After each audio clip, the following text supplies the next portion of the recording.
नमस्कार दोस्तों, संकल्प से सफलता के इस YouTube चैनल पर आप सबका मैं शिल्पी हृदय से फिर से एक बार स्वागत करती हूँ।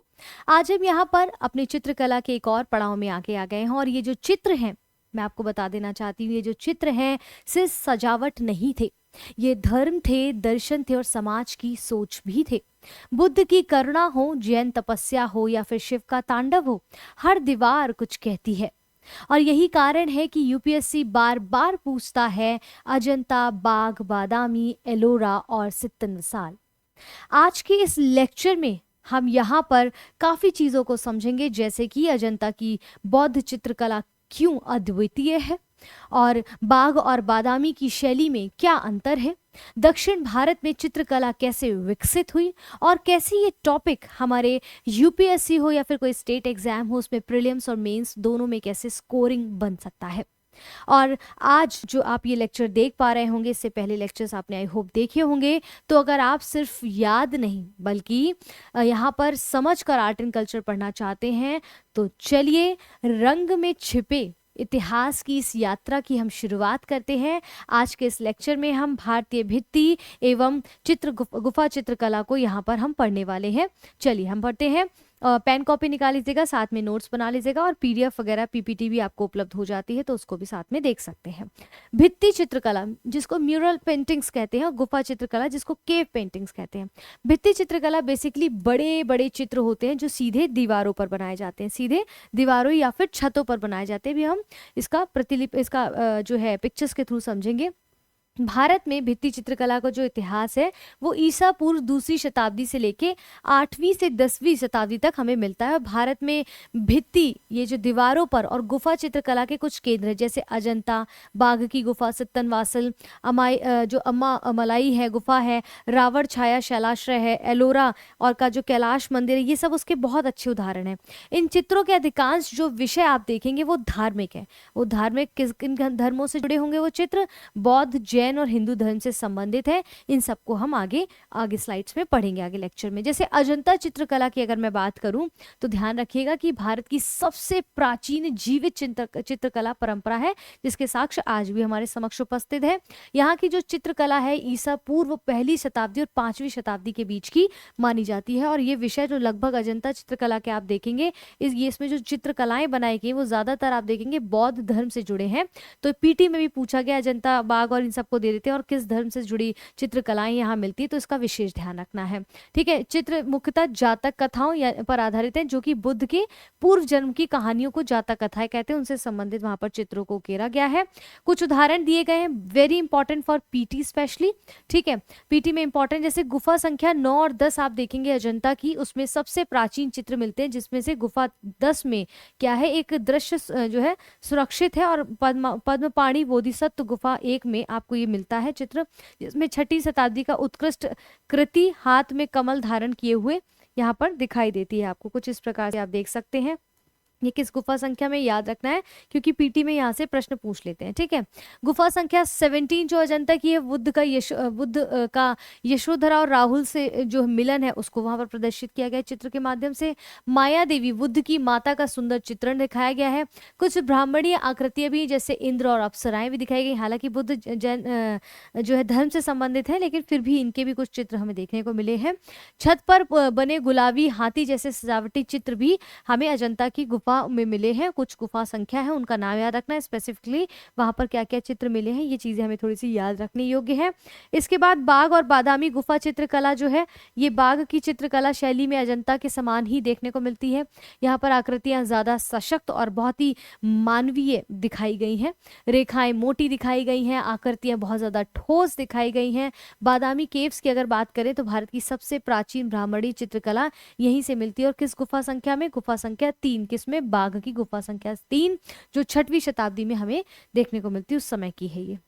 शिव पार्वती का चित्र बहुत अच्छी स्थिति में यहाँ पर हमें आज भी मिला है बाघ की गुफाओं में। और तकनीक जो है, जो टेक्नोलॉजी इसमें चित्रकलाओं में यूज की गई वो अजंता जैसी है, यानी कि भाव हो गए, बनावट हो गए, इन पर ज्यादा संवेदनशीलता से ध्यान दिया गया है, संवेदनशीलता इत्यादि पे, सेंसिटिविटी पे। ठीक है, अजंता, बाघ और बादामी की जो चित्रकला है वो उत्तर भारत और दक्कन की शास्त्रीय परंपरा का बहुत श्रेष्ठ उदाहरण हमारे सामने निकल कर आता है। ठीक है, जैसे कि यहाँ पर आप देख सकते हैं भगवान शिव का भगवान विष्णु का जो अवतार है इस प्रकार से यहाँ पर दिया गया है। 70वें साल की बात करें तो ये चित्रकला जैन धर्म से संबंधित है। ध्यान रखना है किस धर्म से कौन सी कला संबंधित है।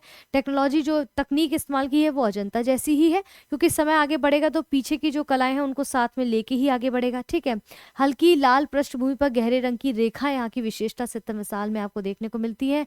जैन धर्म से संबंधित है, जैसा कि आप यहाँ देख सकते हैं। छत पर कमल और तालाब, पक्षी, हाथी जैसे भैंसे और फूल तोड़ता युवक इत्यादि यहाँ पर दर्शाया गया है 57वें साल में स्पेसिफिकली। आई होप आपकी स्क्रीन पर आपको क्लियरली दिख रहा होगा। आगे बढ़ते हैं। एलोरा की गुफाएं, अजंता एलोरा गुफाएं जिसकी हम बात करें, एलोरा में लगभग 34 गुफाएं हैं, जिसमें 17 ब्राह्मणीय गुफा के अंदर ब्राह्मण जो है हिंदू धर्म से संबंधित है, 12 बौद्ध धर्म से संबंधित है, 5 जैन धर्म से संबंधित चित्र मिलते हैं आपको। निर्माण काल इसका लगभग 5वीं से 11वीं शताब्दी ईस्वी के बीच में देखने को मिलता है। कैलाशनाथ का मंदिर आप देखेंगे एलोरा गुफाओं के अंतर्गत राष्ट्रकूट राजा कृष्ण प्रथम के द्वारा निर्मित कराया गया था। ठीक है, इसको अभी हम पीछे देखेंगे। एक ही चट्टान से तराशा गया एकाश्व मंदिर है जो कि आपका कैलाशनाथ मंदिर है, बहुत खूबसूरत बना है। ठीक है, और नीचे से चट्टान को ऊपर से तोड़ के बनाया गया है। छतों पर चित्रकला के अवशेष भी यहाँ पर देखने को मिलते हैं, कुछ ये पिक्चर्स के साथ है। और ये रहा आपका कैलाश मंदिर, एकाश्म पत्थर यानी कि एक ही चट्टान को काटकर बनाया गया बहुत विशाल मंदिर है।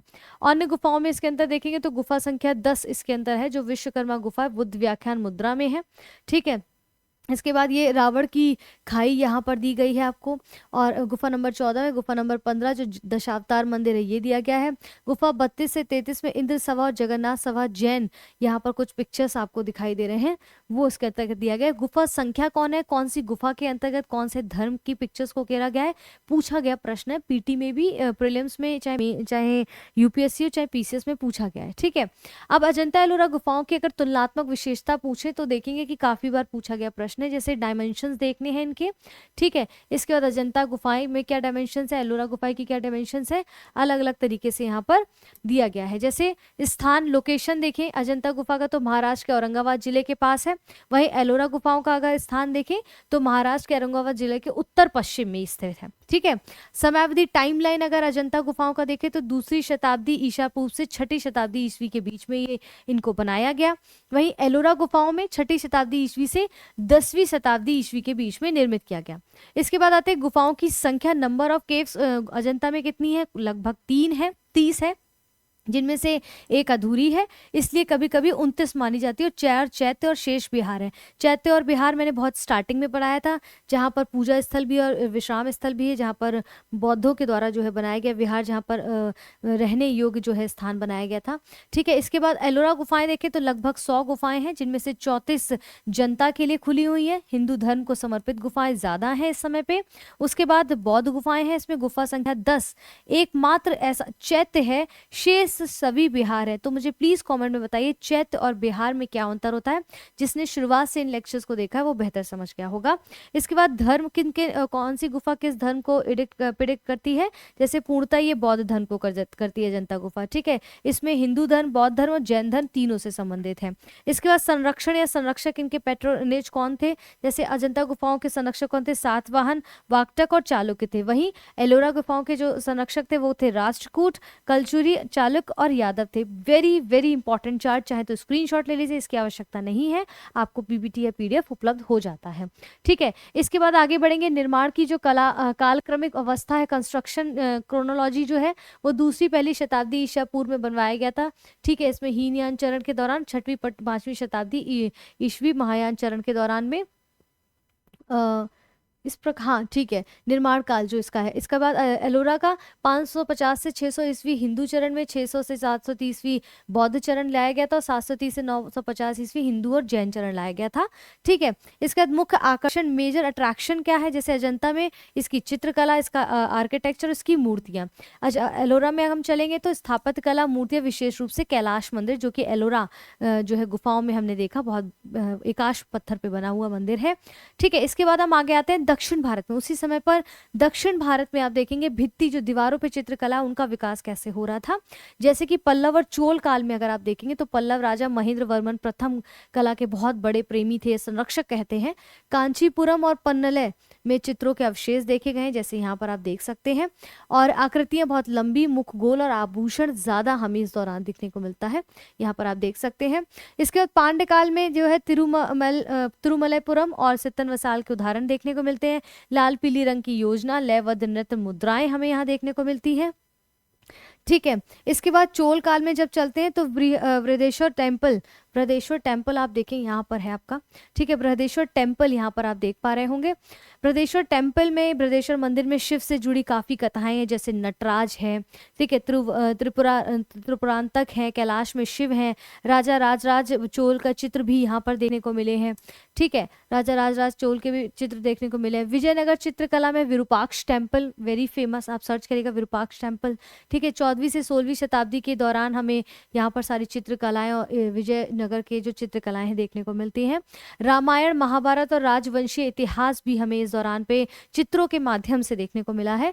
आकृतियां प्रोफाइल में 2 आयामी शैली देखने को मिलती है। लिपाक्षी शिव मंदिर की भित्तियां जो दीवारें हैं वो बहुत ज्यादा प्रसिद्ध हैं। ठीक है, नायक काल में आप देखेंगे इस प्रकार से शिव जी का तांडव करते हुए महाभारत, रामायण और कृष्ण लीला देखने को मिलती है, यहाँ पर आप देख सकते हैं। इसके बाद चिदम्बरम में नटराज के सुंदर चित्र भी हमें देखने को मिलते हैं। विजयनगर शैली का विस्तार इस दौरान नायक काल में हमें सारा देखने को मिलता है। तो ये मेन पॉइंट्स को यहाँ पर लाने का मेरा मकसद ये है कि आप ताकि क्लियरली चीज़ों को समझ सके कि कहाँ से प्रश्न बनता है बेसिकली। केरल भित्ति चित्रकला में आप देखेंगे तो काल ये रहेगा 16 से 18वीं शताब्दी के बीच में, जैसे कथकली और कलम यजुतु से प्रेरणा मिलती है और चमकीले गहरे रंग और त्रिआयामी आकृतियां हमें अंदर देखने को मिलती हैं। प्रमुख स्थल जैसे डच पैलेस कोची में जो डच पैलेस है आपका, ये उसके अंदर इस प्रकार के चित्रों को देखा गया है। कृष्णापुरम पैलेस, ये आपका कृष्णापुरम पैलेस है। पद्मनाभपुरम पैलेस, इसका त्रिशूर वड़कुनाथम मंदिर, ये केरल भित्ति चित्रकला के कुछ उदाहरण है। यहाँ पर कुछ एग्जाम्पल्स आपको इन मंदिरों में देखने को मिलता है। जब अंदर के पिक्चर्स हो उनको देख सकते हैं, आप नेट पे भी सर्च कर सकते हैं। ठीक है, तो फिलहाल कहने का मतलब क्या है कि हमने क्या किया कि लास्ट टाइम हम इसको यहाँ पर दिखाते हैं।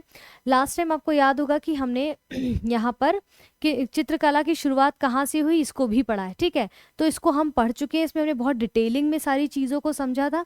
प्राचीन प्रागैतिहासिक समय से लेके काफ़ी लंबा जो है हमने टॉपिक को कवर किया था। और आज हमने क्या पढ़ा है यहाँ पर, आज हमने पढ़ा लेक्चर नंबर 13 के अंतर्गत कि भारतीय भित्ति एवं गुफा चित्रकला। अब हम इसमें आगे बढ़ेंगे, चित्रकला के और चीज़ों को कवर करते उसको समाप्त करेंगे, फिर हम और आगे बढ़ेंगे और आर्ट एंड कल्चर को धीरे धीरे समझते चले जाएंगे। अगर आप नए हैं संकल्प से सफलता के यूट्यूब चैनल पर तो प्लीज़ चैनल को सब्सक्राइब करना ना भूलें। वीडियो पसंद आता है तो वीडियो को लाइक करें, शेयर करें, अपने कमेंट्स ज़रूर दें हमें। अपना ध्यान रखें, अपनों का ध्यान रखें। जय हिंद, जय भारत।